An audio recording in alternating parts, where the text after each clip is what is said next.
ॐ भूर्भुवः स्वः तत्सवितुर्वरेण्यं भर्गो देवस्य धीमहि धियो यो नः प्रचोदयात्।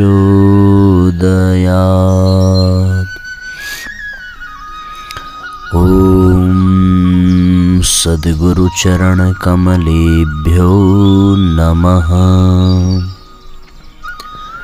परम पूज्य गुरुदेव परमवंदनीय माता जी के दिव्य संरक्षण में विराजमान ऑनलाइन दैनिक स्वाध्याय के आज के सत्र में आप सबका बहुत बहुत स्वागत, बहुत बहुत अभिनंदन है। साथियों, हम आज के सत्र का शुभारंभ करते हैं। हम लोग जो अध्याय पढ़ रहे थे, अध्याय है विज्ञान उपयोगी है, परिपूर्ण नहीं। और हम देख सकते हैं कि बिना विज्ञान के धर्म अंधविश्वास की तरीके से न जाने कितनों के जीवन को संकट में डाल देता है, और बिना धर्म के विज्ञान केवल और केवल बर्बादी का कारण बनता है।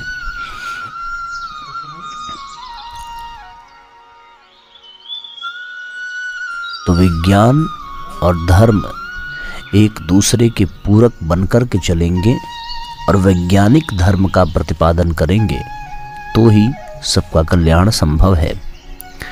इस बात को न केवल भारतीय परंपरा से जुड़े हुए ऋषि मुनि बल्कि अब पाश्चात्य जगत के वरिष्ठ वैज्ञानिक भी स्वीकार करने लगे हैं। वैज्ञानिक विश्लेषणों के 3 मुख्य दार्शनिक निष्कर्ष हैं जिस पर हम सभी विचार करें।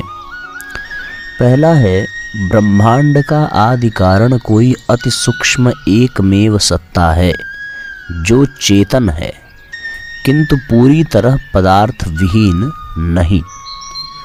तरंगों का जो रूप ज्ञात हुआ है वह प्रकृति की मूल शक्ति के सापेक्ष स्वरूप को स्पष्ट करता है।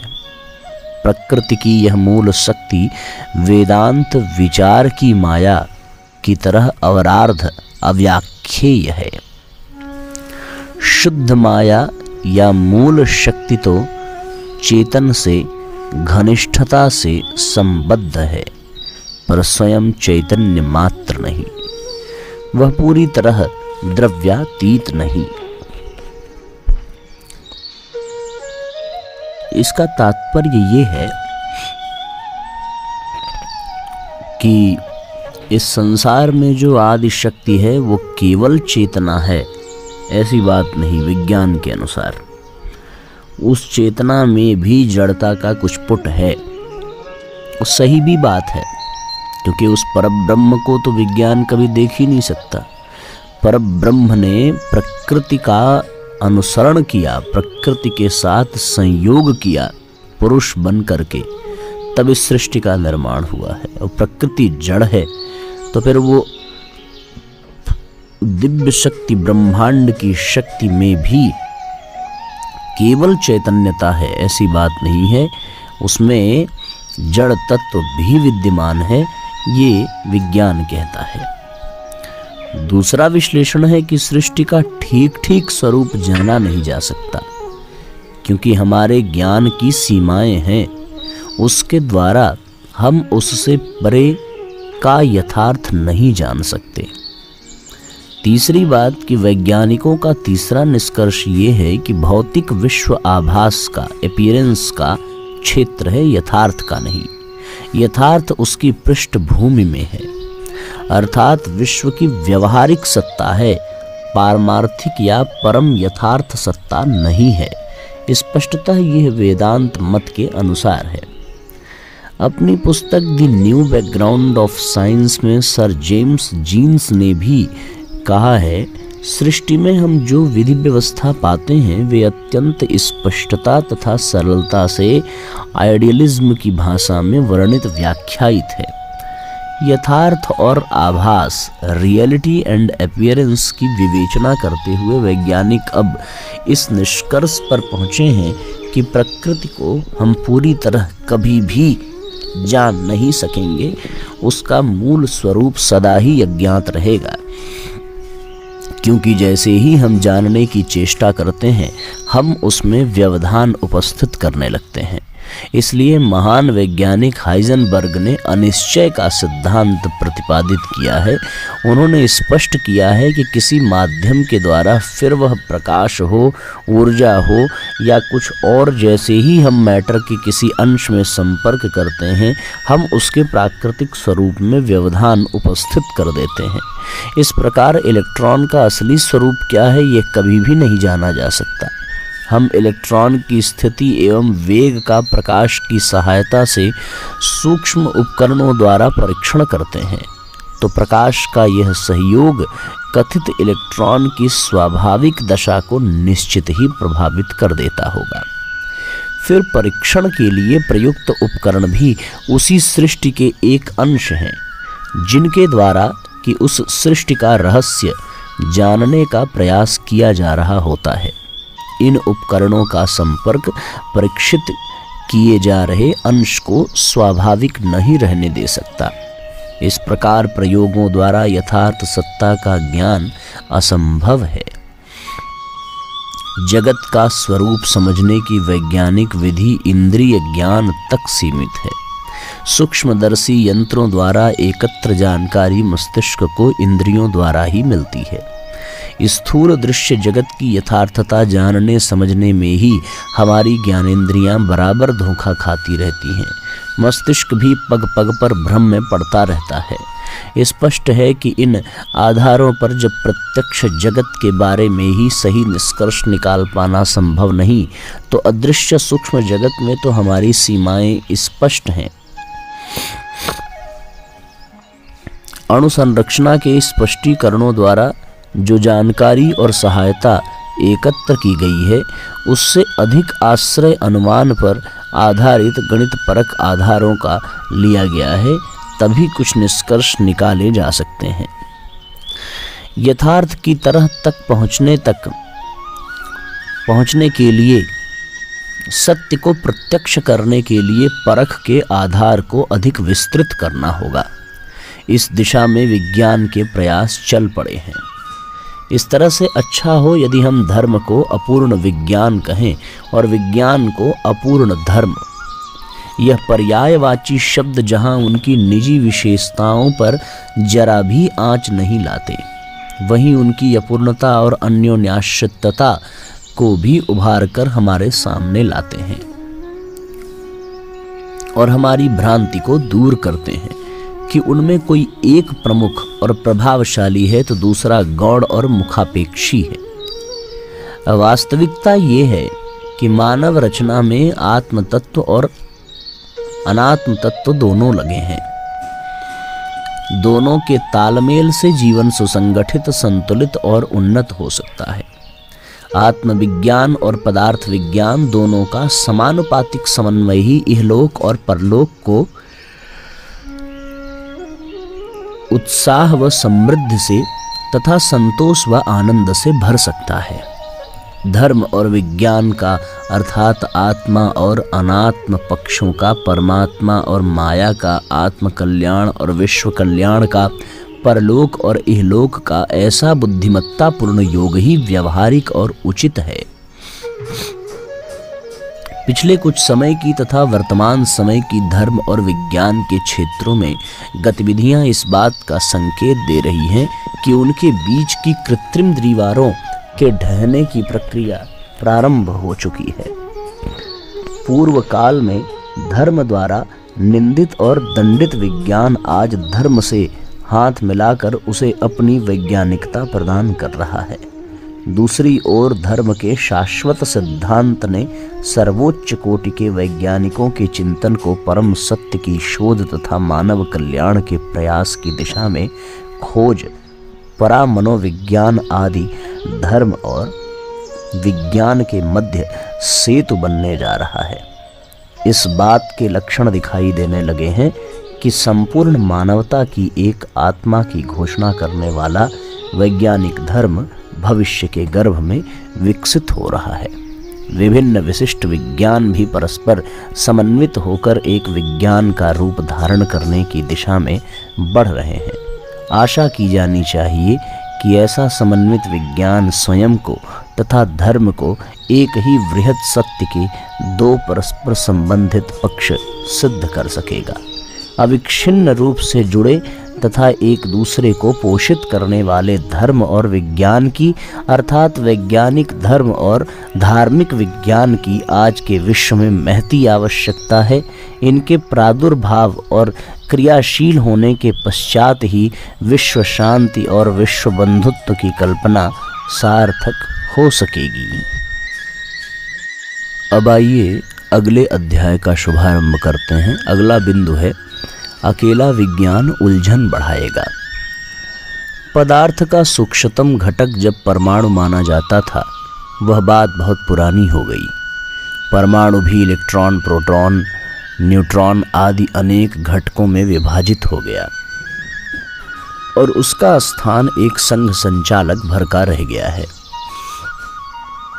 विज्ञान क्रमशः आगे ही आगे बढ़ते बढ़ते पदार्थ की मूल इकाई को तलाश करने की दिशा में पिछली शताब्दियों और दशाब्दियों की तुलना में बहुत प्रगति कर चुका है और अब बात चेतना के घटक समुदाय तक का स्पर्श करने लगी है।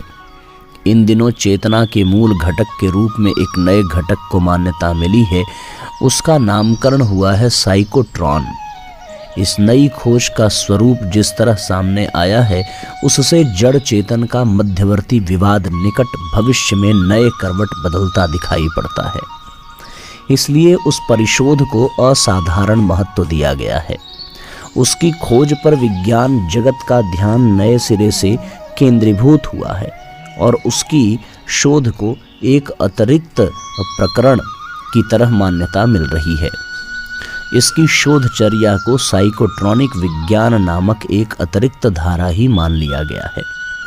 इस अभिनव शोध धारा ने पदार्थ सत्ता और मनुष्य की अंतस चेतना को पारस्परिक तारतम्य बैठाने वाला आधार ढूंढ निकाला है। चेतना ऊर्जा और पदार्थ ऊर्जा में दिखाई देने वाली भिन्नता इस आधार पर अधिकतम निकट तो दिख ही रही है, उसके अविच्छिन्न सिद्ध होने की भी संभावना है। फोटोग्राफी में प्रायः उन्हीं पदार्थों के चित्र उतरते हैं जो आँखों की सहायता से देखे जा सकते हैं। सूक्ष्मदर्शी और दूरदर्शी यंत्रों की सहायता से जो देखा जा सके, वह भी नेत्रों की परिधि में ही आया समझा जाना चाहिए। कैमरों का लेंस प्रकारांतर से नेत्र की ही अनुकृति है। साइकोट्रॉनिक विज्ञान के अंतर्गत किर्लियन फोटोग्राफी के आधार पर अब भाव संवेदनाओं के उतार चढ़ावों को भी फोटो प्लेटों पर कैद कर सकना संभव हो गया है। इस सफलता से यह निष्कर्ष निकलता है कि ताप, तरंग, ध्वनि कंपनों और रेडियो विकिरण की तरह इस अनंत ब्रह्मांड में भाव संवेदनाएं भी प्रवाहमान रहती हैं और अभिष्ट लक्ष्य तक पहुंचकर विशिष्ट प्रभाव उत्पन्न करती हैं। यदि लेसर आदि किरणें किसी अभिष्ट स्थान तक पहुंचाकर इच्छित प्रभाव उत्पन्न किया जा सकता है, तो अब यह मानने की पक्ष में भी आधार बन गया है कि विचारधाराएं और भावनाएं भी अमुक व्यक्ति को ही नहीं, अमुक पदार्थ को भी प्रभावित कर सकती हैं। बंदूक की गोली अंतरिक्ष में तैरती हुई निशान तक पहुंचती है और प्रहार करती है। रेडियो, टेलीफोन भी व्यक्तिगत वार्तालाप की भूमिका बनाते हैं। भाव संवेदना का पर्दा पदार्थ सत्ता के साथ तालमेल बैठा सकने वाला साइकोट्रॉनिक भी इसी संभावना को प्रशस्त करता है कि भाव संवेदनाएं भी अब भौतिक पदार्थ को प्रभावित करने में समर्थ रह सकेंगी। परंपरागत मान्यता में इतना तो जाना और माना जाता रहा है कि पदार्थ से चेतना प्रभावित होती है। सौंदर्य और कुरूपता से दृष्टि मार्ग द्वारा मस्तिष्क में उपयुक्त एवं अनुपयुक्त भाव संवेदनाएं उत्पन्न होती हैं। अन्य इंद्रियां भी जो रसास्वादन करती हैं, उनसे भी चेतना को प्रसन्नता अप्रसन्नता होती है। त्वचा द्वारा ऋतु प्रभाव की प्रतिक्रियाएं अनुभव की जाती हैं और उनसे प्रिय अप्रिय का भान होता है। चोट लगने आदि का प्यास बुझाने जैसी पदार्थजन्य हलचलों का मनः संस्थान पर प्रभाव पड़ता है। अब नए तथ्य सामने इस प्रकार आ रहे हैं, मानव चेतना में भी यह शक्ति विद्यमान है जिससे पदार्थों एवं प्राणियों के शरीरों को भी प्रभावित किया जा सकता है। इस प्रकार के प्रमाण मिलते तो पहले से भी रहे हैं, किंतु उनके कारण न समझे जाने से किसी मान्यता पर पहुंच सकना संभव न हो सका। अतीन्द्रिय क्षमता मनुष्य में विद्यमान है और वह कई बार ऐसी जानकारियां देती है जो उपलब्ध इंद्रिय शक्ति को देखते हुए असंभव लगती है। ऐसी घटनाओं को या तो छल भ्रम आदि कहकर झुठला दिया जाता है या फिर दैवी चमत्कार का नाम देकर किसी अविज्ञात एवं अनिश्चितता के गर्त में धकेल कर पीछा छुड़ा लिया जाता है। पैरासाइकोलॉजी मेटाफिजिक्स के आधार पर जो शोधें हुई हैं उनसे इतना ही जाना जा सकता है कि जो भी चमत्कारी अनुभव और घटनाक्रम होते हैं वे प्रपंच नहीं तथ्य हैं। इतने पर भी यह नहीं जाना जा सकता कि भौतिकी की किन नियमों के आधार पर ऐसा हो सकने की बात सिद्ध की जा सकती है। अतीन्द्रिय क्षमता को मान्यता तो मिले पर उसके कारणों का पता न चल सके तो वस्तुतः यह एक बड़े असमंजस की बात है। अब तक स्थिति ऐसी ही रही है। चमत्कारी सिद्धियों और शक्तियों से यही प्रमाणित होता है कि वे प्रभावित कर सकने में समर्थ हैं। मेस्मरिज्म और हिप्नोटिज्म के आविष्कार ने इस दिशा में एक और प्रमाण मूलक तथ्य सामने रखा था, फिर भी बात अधूरी ही रही। प्राण ऊर्जा को मान्यता देने के लिए तथ्य तो विवश करते थे, पर साहसिक प्रतिपादन कैसे संभव हो, विज्ञान की किस शाखा के आधार पर इसका सुनिश्चित समर्थन किया जाए। अटकलें तो लगती रहीं और कुछ संगति बैठाने के लिए तर्क और प्रमाण भी प्रस्तुत किए जाते रहे, पर वो सब रहा संदिग्ध ही। जब तक कुछ प्रामाणिक तथ्य सामने न आए तो उसे निश्चित कहने का साहस किए आधार पर किया जाए। किस आधार पर किया जाए? साइकोट्रॉनिक्स ने इस असमंजस को किसी निष्कर्ष तक पहुंचाने की आधारशिला रख दी है और उस सिद्धांत को उजागर किया है जिसके आधार पर यह कहा जा सके कि चेतना और पदार्थ के बीच तालमेल बैठाने वाले कोई सुनिश्चित सूत्र विद्यमान है। वे दोनों परस्पर गुथे हुए ही नहीं वरन एक ही सत्ता के दो रूप हैं जिन्हें प्रत्यक्ष अप्रत्यक्ष की संज्ञा दी जा सकती है।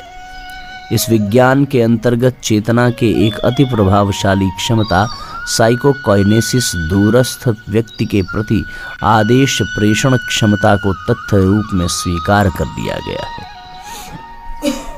साइकोट्रॉनिक विज्ञान के मूर्धन्य शोधकर्ता डॉक्टर रॉबर्ट स्टोन का प्रतिवेदन है कि जड़ और चेतन के विवाद को सुलझाने के लिए अब तक जो प्रयत्न चलते रहे हैं उसे देर तक अनिश्चित स्थिति में न पड़ा रहने देने की चुनौती स्वीकार कर ली गई है और अपनी पीढ़ी के ही शोधकर्ता किसी निश्चित स्थिति तक पहुंच जाने योग्य आधार प्राप्त कर चुके हैं।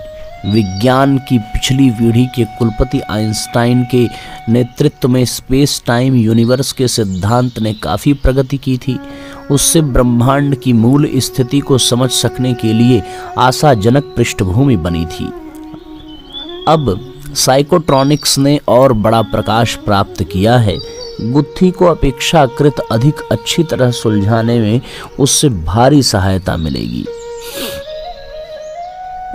टोक्यो के अंतर्राष्ट्रीय वैज्ञानिक कॉन्फ्रेंस के अधिवेशन में भी यह प्रसंग प्रधान रूप से चर्चा का विषय रहा। स्टैनफोर्ड रिसर्च इंस्टीट्यूट ने तो अपने कंधे पर उस धारा के संबंध में अधिक विस्तार पूर्वक उच्च स्तरीय शोध करने के लिए मूल्यवान साधन भी जुटा लिए हैं।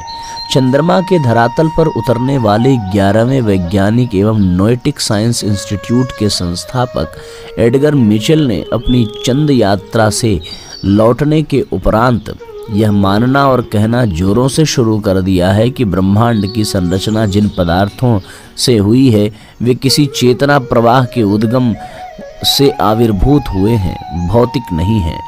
पदार्थ को जिन प्रतिबंधों में बंधकर परिपूर्ण अनुशासन में रहना पड़ रहा है वह संयोग मात्र नहीं वरन किसी महती विश्व व्यवस्था का अंग है।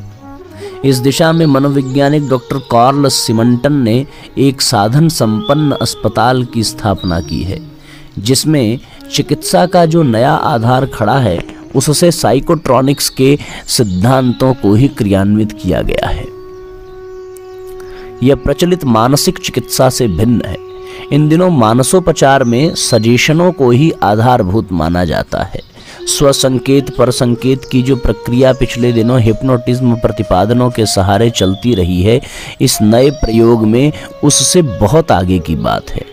उसमें विचार संप्रेषण को एक शक्ति एवं औषधि के रूप में रोगी के शरीर और मस्तिष्क में प्रवेश कराया जाता है। परिणामों को देखते हुए इस निष्कर्ष पर पहुंचा जा रहा है कि विचार संप्रेषण पद्धति प्रचलित अन्य चिकित्सा पद्धतियों की तुलना में किसी दृष्टि से पीछे नहीं है। उसके उत्साहवर्धक परिणामों को अनुपात अन्य उपचारों की सफलता में समतुल्य वरन अग्रगामी है।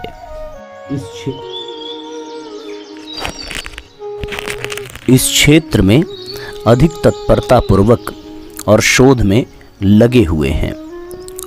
डॉक्टर स्टोन ने मस्तिष्क विधा के परीक्षण निष्कर्षों का प्रतिफल यह बताया कि मानवीय मस्तिष्क का बायां भाग तो उसकी निजी आवश्यकताएं जुटाने में लगा रहता है और दाहिना भाग इस सुविस्तृत ब्रह्मांड के साथ अपना तालमेल बैठाता है और आदान प्रदान बनाता रहता है। वह संपर्क एवं वातावरण से प्रभावित होता भी है और उसे प्रभावित करता भी है। सामान्यतः यह प्रक्रिया उतनी ही छोटी परिधि में चलती है जिसमें छोटे से छोटा व्यक्तित्व अपनी सीमित इच्छाओं के अनुरूप सुविधा और सुरक्षा पाने में किसी कदर समर्थ होता रह सके, किंतु इस परिधि का विकास होना संभव है। इस बात की पूरी संभावना है कि व्यक्ति को चेतना यदि अपने को अधिक समुन्नत स्थित तथा विकसित कर सके तो वातावरण से प्रभावित होने और प्रभावित करने से जो लाभ उठाया जा सकता है उसे उठा सके। स्टोन के कथनानुसार कला, संस्कृति, दर्शन तथा संवेदनाओं का बहुत कुछ आधार मस्तिष्क के इस दाहिने भाग पर ही निर्भर रहता है। अतीन्द्रिय क्षमता का परिचय देने वालों के मस्तिष्क का यह दाहिना भाग सेरेब्रम अधिक सक्षम परिपुष्ट पाया गया है। रहस्यों को जानने और अद्भुत कार्य करने की चमत्कारी विशेषताएं विकसित करने का श्रेय इसी भाग को है। इस क्षेत्र की क्षमताएं भौतिक क्षेत्र में विकसित होने पर व्यापक पदार्थ संपदा के साथ अपनी घनिष्ठता स्थापित कर सकती हैं और ज्ञान एवं कर्म का क्षेत्र सीमित न होकर असीम बन सकता है। ऐसे ही आंतरिक क्षमता संपन्नों को देव मानवों की संज्ञा एवं श्रद्धा प्रदान की जाती रही है। न्यूरोसाइंटिस्ट डॉक्टर कार्ल पिव्रम और फिजिसिस्ट प्रोफेसर डेविड ब्रोहम ने व्यक्ति और ब्रह्मांड के गहन रहस्यों की झांकी की है। उसे वे एक अद्भुत सत्य का अनिर्वचनीय आभास बताते हैं। दोनों के कथन मिलते जुलते हैं। वे कहते हैं कि मानवीय मस्तिष्क इस निखिल ब्रह्मांड का लघु अणुरूप है। इसके प्रसुप्त संस्थानों को मेडिटेशन, ध्यान जैसे उपचारों से जागृत बनाया जा सकता है। अपने ही संकल्प बल से इस क्षेत्र में साइकोट्रॉनिक लेसर बीम तैयार की जा सकती है। उसका मैट्रिक्स के अभेद्य समझे जाने वाले क्षेत्र में प्रवेश हो सकता है और ऐसा कुछ प्राप्त करने का अवसर मिल सकता है जो मनुष्य की वर्तमान क्षमता को असंख्यों गुना अधिक समुन्नत बना देगा। औसत व्यक्ति की भौतिक संपन्नता की तरह आंतरिक क्षमता भी सीमित है, किंतु यह सीमा बंधन अकाट्य नहीं है। व्यक्ति प्रयत्न पूर्वक अपने को क्रमशः ससीम से असीम बनने की दिशा में निरंतर प्रयत्न करता रह सकता है। यह विशालता विश्व सत्ता और आत्मसत्ता के अंतर को समाप्त करती है और सबको अपने में तथा अपने को सब में देखने का अवसर मात्र भाव संवेदना की दृष्टि से ही नहीं, तथ्यों के आधार पर भी उपलब्ध हो सकता है। आत्मा और परमात्मा के मिलन, नर की नारायण रूप में परिणति जैसे आध्यात्म लक्ष्यों के साथ विकासोन्मुख आत्मसत्ता की संगति पूरी तरह बैठ जाती है। जीवनी शक्ति, चेतन सत्ता एवं पदार्थ ऊर्जा के क्षेत्र पिछले दिनों एक सीमा तक ही पारस्परिक घनिष्ठता स्थापित कर सके हैं, पर अब यह संभावना प्रशस्त हो रही है कि तीनों को परस्पर पूरक और सुसंबद्ध मानकर चला जाए और एक ही उपलब्धि से अन्य दो धाराओं को अधिक सक्षम बनाकर अभावग्रस्तताओं से उबरा जाए। अगले कदम इस स्थिति का भी रहस्योद्घाटन कर सकते हैं कि चेतना सागर के अतिरिक्त इस विश्व ब्रह्मांड में और कुछ है ही नहीं। प्राणियों के स्वतंत्र अस्तित्वों का दृश्यमान स्वरूप उसी स्तर का है जैसा कि समुद्र की सतह पर उतरने वाली लहरों का होता है। उनकी दृश्यमान पृथकता अवास्तविक और मध्यवर्ती एकता वास्तविक होती है। इस निष्कर्ष पर पहुंचने पर वेदांत और विज्ञान दोनों एक हो जाते हैं। इस निष्कर्ष पर पहुंचने पर वेदांत विज्ञान एक हो जाते हैं। तत्व दर्शन और पदार्थ विज्ञान को एकीभूत करने के लिए नई शोध धारा साइकोट्रॉनिक्स के रूप में सामने आई है। उसका अभिनव प्रतिपादन, विश्लेषण, प्रयोग और निष्कर्ष सापेक्षवाद की तरह ही जटिल है। उन्हें ठीक तरह समझ सकना इन दिनों कठिन प्रतीत हो सकता है, पर इन संभावनाओं का द्वार निश्चित रूप से खुला है कि चेतना को विश्व की मूलभूत शक्ति मानने का सिद्धांत सर्वमान्य बन सके। ऐसा हो सका तो भौतिकी को जो श्रेय इन दिनों प्राप्त है उससे कम नहीं वरन अधिक ही आत्मिकी को प्राप्त होगा। अध्याय थोड़ा क्लिष्ट है क्योंकि वैज्ञानिकता से और वैज्ञानिक सिद्धांतों से भी परिपूर्ण है, पर मूल रहस्य आप सब लोग आसानी से समझ ही चुके होंगे कि अध्याय का सार क्या है। और सार इतना ही है साथियों कि धर्म को विज्ञान की जरूरत है, विज्ञान को धर्म की जरूरत है। आइए गायत्री मंत्र पढ़ें, आज के सत्र को विराम दें। ओम भूर्भुवः स्वः तत्सवितुर्वरेण्यं भर्गो देवस्य धीमहि धियो यो नः प्रचोदयात्। सभी आत्मीय बंधुओं को बहुत बहुत प्रणाम, बहुत बहुत धन्यवाद। सबको नमस्कार। जय राम जी की।